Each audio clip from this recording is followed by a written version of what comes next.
Hello friends, GS study with Sanjeev sir YouTube channel पर आपका हार्दिक अभिनंदन है। आज हम लोग संवैधानिक विकास संक्षिप्त रूपरेखा जानेंगे। खास करके जब हमारा भारत गुलाम था तो उस टाइम अंग्रेजों द्वारा कई तरह के अधिनियम बनाए गए थे।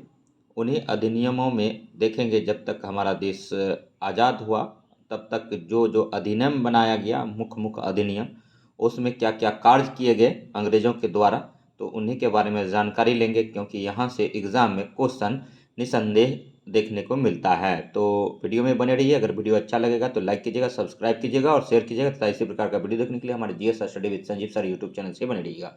तो चलिए स्टार्ट करते हैं। संविधान का वह मार्ग जिसे राज्य अपने लिए अपनाता है। संविधान किसी देश की राजनीतिक व्यवस्था का आधारभूत ढांचा निर्धारित करता है जिसके अंतर्गत उसकी जनता शासित होती है। संविधान किसी देश की राज्य व्यवस्था मूल सिद्धांतों का प्रतिपादन करता है। किसकी कसौटी पर राज्य की विधियों एवं कार्यों को उनकी विधि मान्यता तथा वैधता के लिए परखा जाता है। भारतीय संविधान के निर्माण को भी एक लंबी ऐतिहासिक पृष्ठभूमि रही। भारतीय संविधान सभा द्वारा निर्मित भारतीय संविधान से अभिन्न रूप से जुड़े हुए अनेक ऐसे अधिनियम एवं चार्टर हैं जिन्हें समय समय पर ब्रिटिश संसद में पारित किया गया और जो भारतीय संविधान की पृष्ठभूमि कहे जा सकते हैं। प्रमुख अधिनियम एवं चार्टर इस प्रकार हैं। देखिए, अब क्वेश्चन स्टार्ट होता है कि एग्जाम में यहीं से क्वेश्चन पूछा जाता है। सबसे पहले तो पूछा जाएगा रेगुलेटिंग एक्ट कब आया। तो 1773 में रेगुलेटिंग एक्ट आया और 1784 में पिट्स इंडिया एक्ट आया। ये दोनों अति महत्वपूर्ण है। तो अब रेगुलेटिंग एक्ट के बारे में जानते हैं। कंपनी के समस्त भारतीय क्षेत्रों को एक सूत्र में बांधने के लिए इस अधिनियम के द्वारा बंगाल के गवर्नर को गवर्नर जनरल बना दिया गया। तो याद रखिए, बंगाल के गवर्नर को गवर्नर जनरल बना दिया गया 1773 रेगुलेटिंग एक्ट के तहत। पहला तो यही हो जाता। बंगाल की राजधानी उस टाइम कहाँ था? कोलकाता था। कोलकाता किस नदी पर बसा हुआ था? तो हुगली नदी पर बसा था। कोलकाता को बसाने का श्रेय किसको जाता है? जॉर्ज चार्नक को जाता है। ये भी याद रखिएगा। और यह व्यवस्था की गई कि मद्रास और बम्बई के गवर्नर जनरल के अधीन रहेंगे। बंगाल के गवर्नर जनरल को इन प्रांतीय सरकारों पर नियंत्रण रखने का अधिकार भी दिया गया।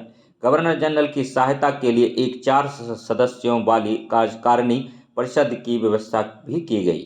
अधिनियम द्वारा कलकत्ता में सर्वोच्च न्यायालय की व्यवस्था की गई जिसमें एक मुख्य न्यायाधीश तथा 3 अन्य न्यायाधीश रखे जाने थे।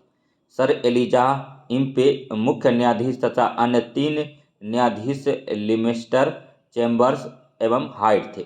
अब नेक्स्ट देखिए, एक्ट ऑफ सेटलमेंट 1781 में आया। 1773 रेगुलेटिंग एक्ट की कमियों को दूर करने के लिए यह लाया गया अधिनियम था। इस एक्ट के द्वारा कलकत्ता की सरकार को उड़ीसा, बिहार व बंगाल के लिए कानून बनाने का अधिकार प्रदान किया गया। और नेक्स्ट है पॉइंट कि गवर्नर जनरल इन काउंसिल को सर्वोच्च न्यायालय के अधिकार क्षेत्र से बाहर कर दिया गया। नेक्स्ट अति महत्वपूर्ण क्वेश्चन है, ये रेलवे, एसएससी, बैंक सभी जगह पूछा गया है। पिट्स इंडिया अधिनियम कब आया? 1784 में आया। पिट्स इंडिया अधिनियम कब आया? 1784 में आया।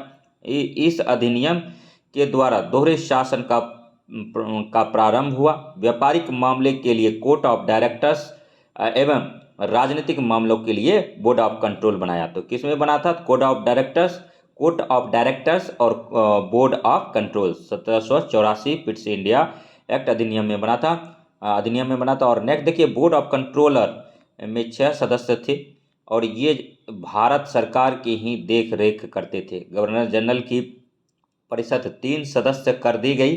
बम्बई और मद्रास प्रेसिडेंसियों को युद्ध, राजस्व व अन्य मामले के संबंध में गवर्नर जनरल और इसकी परिषदों के अधीन कर दिया गया। और इस एक्ट के तहत कंपनी के कर्मचारियों को उपहार लेने पर प्रतिबंध लगा दिया गया। पिट्स इंडिया अधिनियम 1784 में जो आया था, इसी के द्वारा कर्मचारियों, ब्रिटिश ईस्ट इंडिया कंपनी का जो कर्मचारी था, इनको उपहार लेने पर प्रतिबंध लगा दिया गया। यहाँ से क्वेश्चन पूछा जाता है। नेक्स्ट आप जानेंगे 1786 का अधिनियम। इस अधिनियम द्वारा कॉर्नवालिस को भारत फौजों का मुख्य सेनापति बना दिया गया। इस बात का भी अधिकार दे दिया गया कि वह अपने उत्तरदायित्व पर अपनी काउंसिल के निर्णय के विरुद्ध कार्रवाई भी कर सके। नेक्स्ट 1793 में देखिए क्या होता है। 1793 का चार्टर अधिनियम गवर्नर जनरल एवं गवर्नरों को अपनी कार्यकारिणी परिषद के बहुमत पर आधारित निर्णयों के विरुद्ध कार्य करने की शक्ति मिली तथा गवर्नर जनरल की प्रांतीय शासकों पर नियंत्रण की शक्तियों में वृद्धि की गई। इस अधिनियम के द्वारा नियंत्रक बोर्ड के सदस्यों तथा कर्मचारियों के वेतन भारतीय राजस्व से देने की व्यवस्था की गई, तो ये भी याद रखिएगा। नेक्स्ट देखिए 1813 का चार्टर अधिनियम देखते हैं। कंपनी के अधिकार पत्र को 20 वर्षों के लिए बढ़ा दिया गया 1813 चार्टर अधिनियम में, और अति महत्वपूर्ण है, यहाँ से क्वेश्चन पूछा जाता है। 20 वर्षों के लिए बढ़ाया गया था 1813 में। कंपनी के भारत के साथ व्यापार करने के एकाधिकार को छीन लिया गया, किंतु उसका चीन के साथ व्यापार और पूर्वी देशों के साथ चाय के व्यापार के संबंध में 20 वर्षों के लिए एकाधिकार बना रहा। भारतीय व्यापारी सभी ब्रिटिश प्रजाजनों के लिए खोल दिया गया, यद्यपि उन्हें कुछ विशेष सीमाओं के अधीन कार्य करना पड़ता था। देखिए चाय के साथ चीन के साथ व्यापार रखा और चाय का व्यापार रखा, क्योंकि भारत में उच्च किस्म की चाय दार्जिलिंग से मतलब उपजाया जाता था और इसमें खास करके गुणवत्ता होती थी। और ऐसे भारत में अगर बात करें चाय का उत्पादन सबसे ज़्यादा है असम में किया जाता है। असम में सबसे पहला बागान लगाया गया था। तो पूछ दे कि जो है जब भारत उपनिवेश था तो मतलब चाय का बागान सबसे पहले कहाँ लगाया गया था, तो असम में लगाया गया था। और शिक्षा के प्रसार के लिए 1 लाख रुपये वार्षिक देने की बात की गई। यहाँ से भी क्वेश्चन पूछा जाता है, अति महत्वपूर्ण है ये 3 पॉइंट 1813 के चार्टर अधिनियम। पहला तो 20 वर्षों के लिए बढ़ा दिया गया था, दूसरा है कि चीन के साथ व्यापार करने दिया गया था, और उसके बाद फिर चाय के व्यापार को भी मतलब रखा गया था, 20 वर्षों के लिए का अधिकार बना रहा। तो भारतीय व्यापार सभी ब्रिटिश प्रजाजनों के लिए खोल दिया गया, यद्यपि उन्हें कुछ विशेष सीमाओं के अधीन कार्य करना पड़ा। तो ये दोनों पॉइंट तो पूछता है। तीसरा पॉइंट पूछता है शिक्षा के प्रसार के लिए 1 लाख रुपये वार्षिक देने की बात कही गई। कंपनी की सेवाओं में जाने से पहले इंग्लैंड में प्रशिक्षण की व्यवस्था की गई, तो ये भी याद रखिएगा। अब देखिए 1813 का चार्टर अधिनियम क्या कहता है। भारतीय व्यापार को सभी के लिए पूरी तरह खोल दिया गया। गवर्नर जनरल की समिति को भारत के असैनिक कार्य का निरीक्षण एवं निर्देशन सौंपा गया। इस अधिनियम में पहली बार बंगाल के गवर्नर जनरल को भारत सरकार का गवर्नर जनरल कहा गया। प्रेसिडेंसी के कानून बनाने के अधिकार समाप्त कर दिए गए। लॉर्ड मेकाले की अध्यक्षता में विधि आयोग का गठन किया गया। तो क्वेश्चन आता है प्रथम विधि आयोग किसकी अध्यक्षता में बना था, तो लॉर्ड मेकाले की अध्यक्षता में बना था 1833 का चार्टर अधिनियम के तहत। तो ये इंपॉर्टेंट क्वेश्चन था। 1853 का चार्टर अधिनियम अब देखेंगे। इस अधिनियम के द्वारा डायरेक्टरों की संख्या 18 कर दी गई, जिसमें से 6 क्राउन द्वारा मनोनीत होते थे, और बंगाल के लिए लेफ्टिनेंट गवर्नर नियुक्त किया गया, और डलहौजी को पहला वास्तविक गवर्नर जनरल बनाया गया। कंपनी के नियुक्ति एवं वापस बुलाने के अधिकार की समाप्ति हुई। सीधी भर्ती की शुरुआत हुई और नियंत्रण बोर्ड को भारतीय सिविल सर्विसेज के सदस्यों को एक प्रतियोगी परीक्षा द्वारा भर्ती का अधिकार दिया गया। गवर्नर जनरल की परिषद में एक और सदस्य जोड़ा गया एवं इसके सदस्यों की संख्या कितनी थी, तो 12 हो गई थी। इस परिषद की प्रमुख कार्य विधि बनाना था तथा अधिनियम की वैधता हेतु गवर्नर जनरल की अनुमति आवश्यकता थी। तो इसका मुख्य कार्य देख लिए 1853 के चार्टर एक्ट। तो कभी कभी क्या होता है कि मतलब आपको सजा नहीं पूछ देगा। तो सबसे पहले 1773 का रेगुलेटिंग एक्ट आया, ठीक है। उसके बाद फिर एक्ट ऑफ सेटलमेंट आया, ठीक है। उसके बाद पिट्स इंडिया एक्ट आया। अगर ये डेट आपको याद रहेगा कि रेगुलेटिंग एक्ट 1777 में आया था, एक्ट ऑफ सेटलमेंट 1781 में आया, पिट्स इंडिया अधिनियम 1784 में आया, तो आसानी से आप सजा देंगे कि शुरू में कौन आया, लेकिन डेट वहाँ पर ईस्वी नहीं देता है। तो इसीलिए अब देखिए 1786 का अधिनियम के बाद 1793 के चार्टर अधिनियम आया, उसके बाद 1813 का चार्टर अधिनियम आया, 1833 का चार्टर अधिनियम आया, 1853 का चार्टर अधिनियम आया। तो इधर तो कोई कन्फ्यूजन नहीं है, लेकिन इधर ये 3 क्वेश्चन में देखिए दे देगा। रेगुलेटिंग एक्ट कब आया? 1773 में। एक्ट ऑफ सेटलमेंट कब आया? 1781 में। पिट्स इंडिया एक्ट अधिनियम कब आया? 1784 में। ये तीनों को याद करना पड़ेगा। उसके बाद देखिए अब कुछ अधिनियम और भी हैं, और पॉलिटी का सबसे जो हार्ड टफ टॉपिक माना जाता है, यही माना जाता है। 1858 का भारत शासन अधिनियम, बोर्ड ऑफ कंट्रोल और कोर्ट ऑफ डायरेक्टर्स की समाप्ति, भारत का शासन कंपनी से लेकर ब्रिटिश क्राउन के हाथों में सौंपा गया। देखिए 1857 में क्रांति हुई थी, ठीक है, सैनिक विद्रोह। उसी के बाद 1858 में ये सब किया गया। और भारत राज्य सचिव, भारत मंत्री की नियुक्ति जो ब्रिटिश कैबिनेट का सदस्य होता था, उसके सहयोग के लिए 8 सदस्यों की एक भारत परिषद की नियुक्ति क्राउन द्वारा की गई। चार्ल्स वुड पहला भारतीय मंत्री था। गवर्नर जनरल को वायसराय कहा गया। कैनिंग अंतिम गवर्नर जनरल पूछा जाता है। कैनिंग क्या था? भारत का अंतिम गवर्नर जनरल। और प्रथम वायसराय था, पूछा जाता है, ये कैनिंग ही था। इस अधिनियम के द्वारा ब्रिटिश सरकार का नियंत्रण बढ़ाया गया। अब देखिए 1861 का भारत शासन अधिनियम के बारे में जानते हैं। गवर्नर जनरल की कार्यकारिणी परिषद का विस्तार हुआ, विभागीय प्रणाली का चलन हुआ। गवर्नर जनरल को पहली बार अध्यादेश जारी करने की असाधारण शक्ति की गई। और नेक्स्ट पॉइंट है कि प्रांतीय विधान परिषदों की व्यवस्था कर विधायन के क्षेत्र में विकेंद्रीकरण की नीति का सूत्रपात हुआ। नेक्स्ट देखिए 1882 का भारतीय शासन अधिनियम के बारे में जान जाते हैं। परोक्ष निर्वाचन प्रणाली को मान्यता दिया गया। व्यवस्थापिकाओं की शक्तियों में वृद्धि हुई। वार्षिक बजट पर बहस करने का अधिकार दिया गया। बजट पर बहस एवं कार्यपालिका के समक्ष सवाल करने का अधिकार दिया गया, परंतु वोट का अधिकार प्राप्त नहीं था, याद रखिएगा। और भारतीय परिषद अधिनियम 1909 देखते हैं, अति महत्वपूर्ण है। इसको मार्लो मिंटो सुधार के नाम से भी जाना जाता है। इसे मार्लो मिंटो सुधार भी कहा गया। भारतीयों के लिए भारत सचिव एवं गवर्नर जनरल की कार्यकारिणी परिषदों में नियुक्ति। केंद्रीय विधान परिषद के सदस्यों की संख्या 16 से बढ़ाकर 60 कर दी गई। प्रांतीय विधान परिषदों के आकार में वृद्धि हुआ और प्रांतीय विधान परिषदों में पहली बार गैर सरकारी सदस्यों का बहुमत।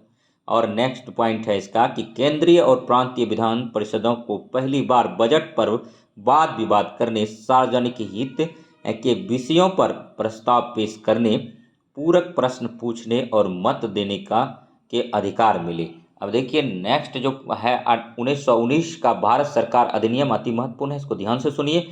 इस अधिनियम को मॉन्टेग्यू चेम्सफोर्ड सुधार भी कहा जाता है। तो क्वेश्चन पूछता है कि किस अधिनियम को मॉन्टेग्यू चेम्सफोर्ड सुधार कहा जाता है? तो 1919 के अधिनियम को, क्योंकि इसे काल में भारत सचिव कौन था? तो मॉन्टेग्यू था, तथा भारत का वायसराय कौन था? लॉर्ड चेम्सफोर्ड था। और इन्हीं के टाइम में जो है जलियांवाला बाग हत्याकांड हुआ था, वायसराय लॉर्ड चेम्सफोर्ड के कार्यकाल में, याद रखिएगा। और इस अधिनियम की सबसे महत्वपूर्ण विशेषता प्रांतों में द्वैत शासन का प्रारंभ या आरंभ करना था। तो ये अति महत्वपूर्ण है कि द्वैत शासन लगा था इसी नियम के तहत प्रांतों में, ठीक है। उसके बाद फिर देखिए शासन के विषयों को प्रांतीय और केंद्रीय सूचियों में बांट दिया गया। केंद्रीय मामले में रक्षा, विदेशी मुद्रा तथा आयात निर्यात, इससे प्रांतों में द्वैत शासन की शुरुआत हुई। प्रांतीय विषयों को 2 भागों में बांटा गया। आरक्षित विषय पुलिस, जेल, भू राजस्व, सिंचाई और वन विभाग, ये विषय गवर्नर और उसकी कार्य परिषद द्वारा देखे जाते थे। नेक्स्ट जो है अब देखते हैं कि और क्या क्या पॉइंट है।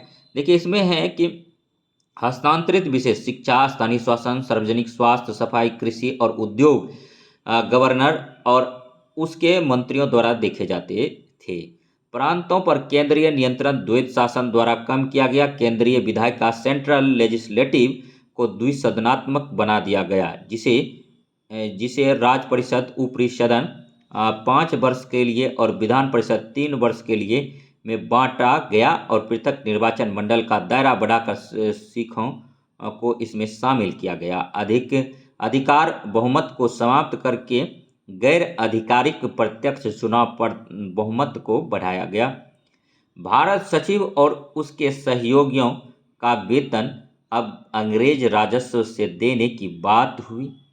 और भारत के उच्चायुक्त के लंदन में नियुक्ति हुई, जो भारत सरकार के प्रति जिम्मेदार था और उससे ही खर्च पाता था। वह इंग्लैंड में भारतीय विद्यार्थियों का ध्यान रखता था तथा भारत सरकार के लिए सुविधाओं की व्यवस्था करता था। नेक्स्ट, इस अधिनियम में जो पॉइंट है, इस अधिनियम के द्वारा एक लोक सेवा आयोग की स्थापना की गई। भारत सचिव को इस आयोग की नियुक्ति का कार्य सौंपा गया। तो देखिए इसमें जो था कि 1919 के अधिनियम में ही लोक सेवा आयोग मतलब यूपीएससी का को इस्टेब्लिश करने की बात की गई। और 1935 का भारत सरकार अधिनियम देखते हैं, अति महत्वपूर्ण है। यहाँ से हमारे संविधान, भारत के संविधान में 200 आर्टिकल हुबहू उठा के कॉपी किया गया है। तो देखिए 1935 का भारतीय सरकार अधिनियम, इस अधिनियम के द्वारा प्रांतीय स्वायत्ता और प्रांतों में जवाबदेही देश सरकार की स्थापना और द्वैत शासन की समाप्ति की गई। तो 1919 में जो लगाया गया था द्वैत शासन, उसको समाप्त कर दिया गया। इसमें पहली बार काउंसिल ऑफ स्टेट्स प्रांतीय परिषदों को 6 प्रांतों में द्विसदनात्मक बनाया गया। ये प्रांत है बंगाल, मद्रास, बम्बई और उत्तर प्रदेश, बिहार और असम थे। ठीक है, असम का ही नाम कामरूप है, याद रखिएगा। पृथक निर्वाचन मंडलों का विस्तार किया गया। सिखों, भारतीयों, ईसाइयों, आंग्ल भारतीय, एंग्लो इंडियन और यूरोपियों को इसमें शामिल किया गया। संघीय न्यायालय की दिल्ली में स्थापना, जिसमें एक मुख्य न्यायाधीश और 6 या 6 से कम जजों की नियुक्ति मान्य की गई। इसी अधिनियम के द्वारा रिजर्व बैंक ऑफ इंडिया की स्थापना की गई। नेक्स्ट आप देखते हैं 1947 का भारतीय स्वतंत्रता अधिनियम। 1947 का भारतीय स्वतंत्रता अधिनियम 4 जुलाई 1947 ईस्वी को इंग्लैंड की संसद द्वारा भारतीय स्वतंत्रता अधिनियम पारित किया गया। 15 अगस्त 1947 को भारत 2 अधिराज्यों भारत व पाकिस्तान में विभाजित कर दिया गया। सिंध उत्तरी पूर्वी सीमा प्रांत, पश्चिमी प्रांत पंजाब, बलूचिस्तान तथा असम का सिलहट जिला पाकिस्तान में तथा शेष भारत में रहेगा। दोनों अधिराज्य की विधानसभाओं को अपना अपना संविधान बनाने का अधिकार दिया गया। नवीन संविधान के निर्माण तक शासन 1935 ईस्वी के अधिनियम के अनुसार चलता रहेगा। 15 अगस्त 1947 ईस्वी को भारत सचिव व इंडिया ऑफिस को समाप्त कर दिया गया। नेक्स्ट पॉइंट है इसमें कि भारतीय रियासतों को भारत अथवा पाकिस्तान किसी भी देश में सम्मिलित होने का अधिकार दिया गया। इस अधिनियम के द्वारा भारत अंततः 15 अगस्त 1947 ईस्वी को ब्रिटिश दासता से मुक्त हो गया, यानी आज़ाद हो गया। तो ये था अधिनियम से संबंधित। अगर वीडियो अच्छा लगा होगा तो लाइक कीजिएगा, सब्सक्राइब कीजिएगा और शेयर कीजिएगा तथा इस प्रकार का वीडियो देखने के लिए हमारे GS study with Sanjeev sir YouTube channel से बने रहिए। तो मिलते हैं नेक्स्ट वीडियो में, तब तक धन्यवाद। जय हिंद, जय भारत।